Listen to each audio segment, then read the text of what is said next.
Kailangan gawin mo to.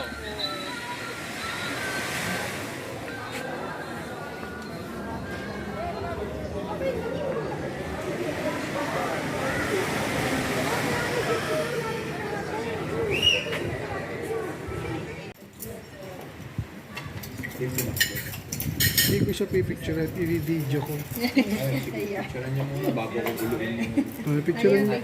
guluhin yung presentation. May natutunan ba kayo sa maikling pag-uusap natin? Kulang pa sir. Ito ay, ano yun? Yung text na yan. Anyway, nandiyan naman si Johnny. Monthly naman nandito yan. Ako kasi quarterly lang. Correct. Pero pag may mga ganyan kayong hindi kayo sure or gusto nyo i-validate, tanongin nyo kami. May GC tayo, pwede doon. Corporate ba siya sa atin? Ha? Corporate po. Ayun sir, Ma'am Jimmy Pasuyo. Ano nga yun?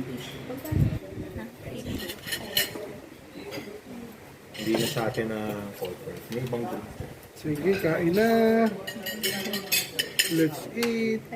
Meron ka din, may prospect. May nag-ano lang sir, may nag-inquire. Ano po yun sir? Microfinance po. Pero inano ko na siya sir ng Microfinance? Kaya nga po sir, sabi ko kaya naman po. Kasi ang commercial kasi sir naka-PLDT po sila. Ang corporate na nila ng PLDT, PLDTS. Sabi ko, kaya naman yung Dedicated internet. yung sa ano nila sir, sa PLDT. 50 Mbps lang daw po. Inaglolo ko daw, gusto daw nila mag-work. Kaya inopen niya po yung